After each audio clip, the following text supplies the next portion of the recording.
Bonjour et bienvenue sur le podcast One Thing in a French Day. Aujourd'hui, vendredi 20 août 2021, cet épisode, le numéro 2022, s'intitule Expo, abstraction et devinette dans le quartier Beaubourg. J'espère que vous allez bien et que vous êtes de bonne humeur. Je m'appelle Laetitia, je suis française, j'habite près de Paris et je vous raconte au travers de ce podcast un petit bout de ma journée. Vous pouvez vous abonner pour vous recevoir le texte du podcast sur onethinginafrenchday.com. Le texte, ou plus comme des notes, des tournures de phrases utiles ou encore des photos. Et cet été, un travail autour de la conjugaison. Tout ça, c'est sur onethinginafrenchday.com. Expo abstraction et devinette quartier Beaubourg. Alors, nous sommes vendredi matin, je devais enregistrer cet épisode hier soir dans le quartier Beaubourg, l'objet de la devinette et de cet épisode, mais malheureusement, j'avais oublié tout mon matériel, appareil photo et micro, la totale. Voilà. Alors, nous étions dans le quartier depuis le milieu d'après-midi avec Félicia, Michaela et Lisa. Pour d'abord prendre un bubble tea que nous avons acheté chez Xing Futang rue Réaumur. Le bubble tea commence à devenir très à la mode à Paris. Voilà, donc les filles avaient très envie de goûter, ça leur a beaucoup plu, c'est vrai que c'était très bon. Félicia et Lisa ont choisi un bubble tea à la mangue et Michaela un bubble tea classique avec du sucre brun et des billes de tapioca caramélisées. Voilà, c'était très bon. Ensuite, puisque nous avions une soirée chargée, nous sommes allés prendre un goûter au 18 rue de Turbigo chez Bohémie. Bohémie, je ne sais pas si vous vous souvenez, c'est le premier interview du podcast. J'avais interviewé le fondateur maintenant de cette chaîne de boulangerie. Il y en a même à l'étranger maintenant, je crois en Espagne. Et donc les filles avaient très envie de goûter le flan Bohémie qui est très réputé à Paris. Et voilà. Ah oui, mais d'abord, je ne vous ai pas dit où je me situais ce matin. Donc je suis dans le parc des Bruyères à côté de la maison. Je ne vais pas tarder à aller faire des courses. Je suis installée devant la pièce d'eau. Il y a une petite poule d'eau qui est tout près de moi. Peut-être qu'elle vient réclamer à manger. 2 poules d'eau maintenant. Et derrière moi, il y a des gens qui font du sport. Une dame avec son coach. Et puis il y a un restaurant aussi. Ils sont en train d'installer les tables. Donc je suis au parc. Donc je vous disais que nous avions pris un bubble tea, que nous avions été goûter le flan de chez Bohémie. Alors nous avons pris flan nature, donc le flan à la vanille, le flan typique. Et nous avons aussi goûté le flan praliné. C'était très bon. Ensuite, il était l'heure de retrouver Pietro pour qui nous avions aussi pris un petit goûter. Devant Beaubourg, nous avions réservé pour 18h pour visiter l'exposition Elles font l'abstraction.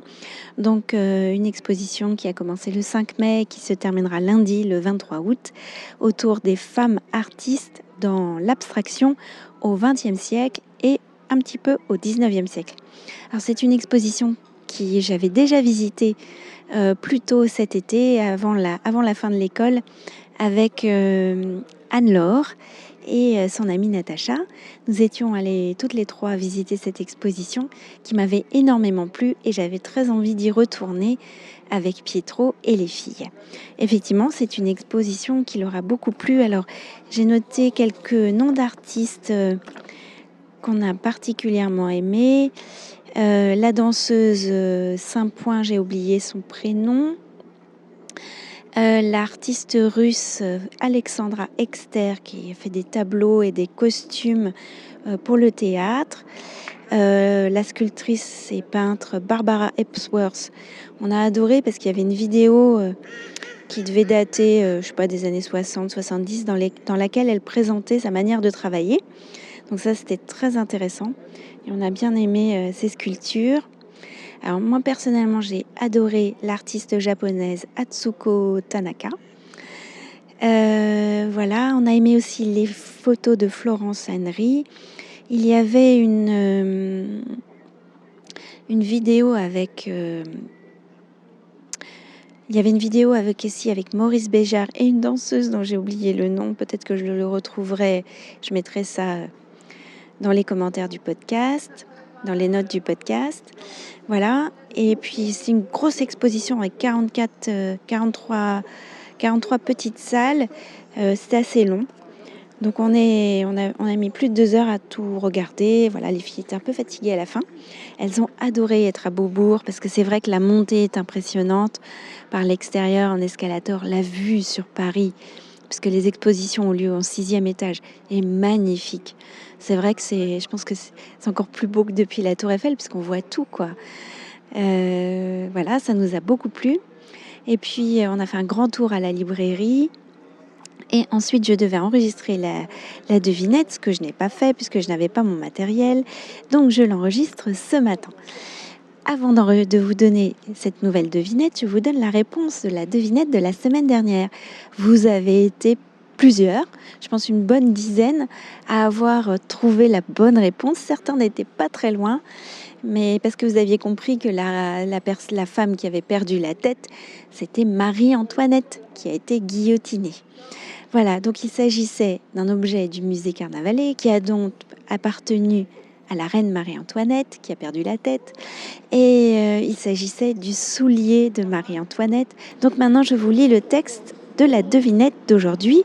Donc il faut trouver quelque chose qui est lié au quartier de Beaubourg. Alors, j'y vais. 1, 2, 3, soleil. Nous ne bougeons plus. Mais nous allons éblouir votre pupille.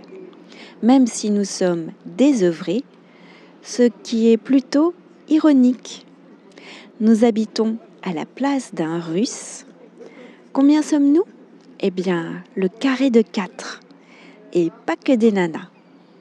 Voici le texte de la devinette. Bonne chance à tous.